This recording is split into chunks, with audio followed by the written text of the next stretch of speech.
Hello and welcome. Today's video is going to be a bit of a discussion around why I am buying / have already purchased the Aviator edition of Microsoft Flight Simulator 2024. So I have a couple of reasons for this, but let's firstly start off by looking at the prices. So if you're looking at the standard edition of the game, you're looking at paying £69.99 for just the basic version. Now, of course, that's free in the Game Pass, which is about £10 odd per month. And obviously, this is in GBP, so your own currency may vary. Now, if you then look at the price for the Digital Deluxe Edition, we're looking at about £99. Premium Deluxe, £129.99. And then the Aviator Edition is £199.99. So, that's obviously quite pricey. That's a lot of money to be spending on a game, first and foremost. But is it worth it? Or should it potentially be worth it to splash the cash and go for that full £199.99 version, the Aviator Edition? In my opinion, and for me, it is worth it. And there's a couple of reasons behind that. So, first of all, if you look at the roster of the Standard Edition aircraft, there is quite a lot of new planes. There's a lot of older planes from Flight Simulator 2020 that are returning, which is great, and they're all going to be upgraded to a new version to work better with the sim and with all the new mechanics, etc, etc. If you look at the Deluxe Edition, you then have a couple of extra planes, not very many, a few of them are still just, upgraded versions from 2020. Premium Deluxe then does have a couple of nice extras like the Airbus helicopter, the Dream Lifter, a couple of nice ones. And, well, special shout out to the C-17 as well, because I'm really looking forward to that, along with the Chinook. So those, like that, the Premium Deluxe is where I would have quite happily just purchased and left out of that.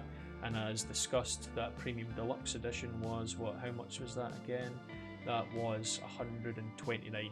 So that's pretty reasonable, and I think that's a good price for that. Now, obviously, I'm talking about buying the I've forgotten the words. The Aviator Edition. Aviator Edition for me does make sense. Now, this might not make sense for everybody, because not everybody is going to either want all these aircraft, or maybe they will have some of them already and may not find that extra £60, etc. is value for money. For me, I think it is. I think if I look at this list, I've got the ATR, the Antonov, and I have the Douglas C-470 with the glider, and I think that's it. And if I'm then looking at the extra planes in this list, like you've got the Dornier Dove 31, which is the VTOL plane, and I'm really looking forward to trying that.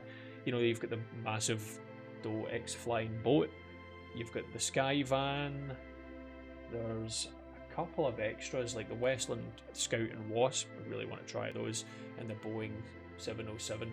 But I think there's a couple of really good planes in that.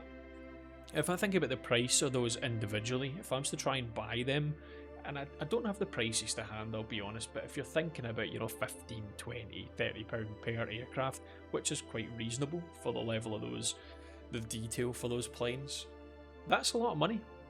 And if I was to spend on them individually, it'd probably cost a hell of a lot more money than it would for me to spend £60 extra to then get that edition. So that, for me, makes sense. A lot of people I've heard talking about it online are saying, well, look, if you never really used them in 2020, you probably won't miss them in 2024, which I think is actually a fair point.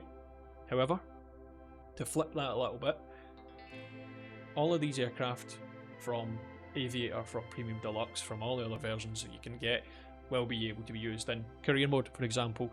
And career mode is probably one of the biggest selling points for me in Flight Simulator 2024. Now, I've spent quite a long time playing flight sim games, like originally F-18 Hornet 2.0 and Aviate Harrier or whatever it was, and like the PS2 or PS1, can't remember. And some of these games where I had no idea what I was doing, didn't know how to fly, didn't know how to use weapon systems or land the plane without crashing into the ground. I'm not a sim expert by any stretch of the imagination, but I can use all of these aircraft, I can learn how to fly them, I can use them in different scenarios, I can use them, you know, for maybe transporting cargo, for transporting passengers, for hoisting and lifting. I could use them for potentially some firefighting stuff, maybe. I think there's potentially something in that may work. I can also use them for a lot of different scenarios, and that's the thing, like I've got more variety, there's more planes for me to use, which makes sense for me. I enjoy flying different types of planes, and I've always enjoyed in Flight Simulator being able to use some extra different planes that I've never used before, never heard of. They may be a little bit different, they handle weirdly, or they're a flying boat, for example, and I think that's interesting. It just gives you a little bit extra fun to play with.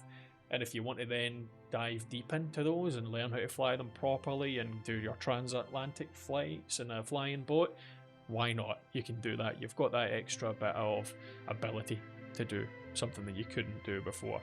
So that's why I'm going to be buying, or have already purchased, the Aviator edition of Flight Sim 2024.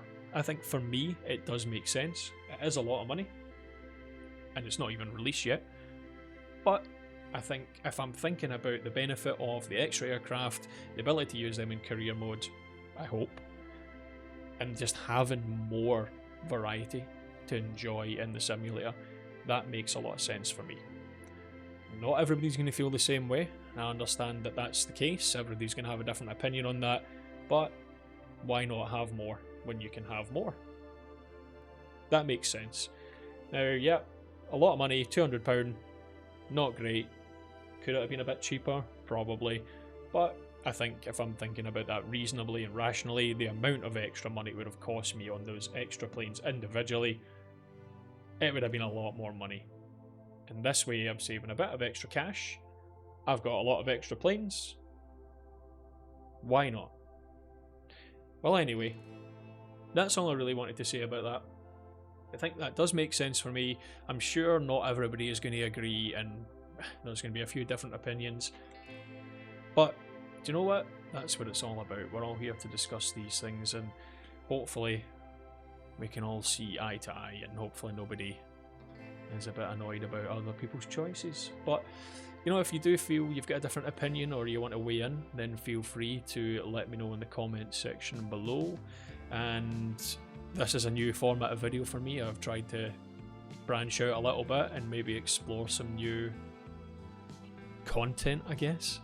So if anyone's found that good, enjoyable, or they have any sort of feedback they want to give me, then do you know what? Feel free. Just keep it relatively nice.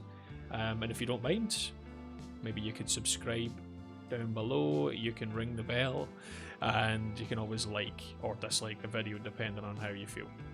But thank you very much. If you've also got to the end of the video, I'm quite impressed. But take care, have a nice day, bye now.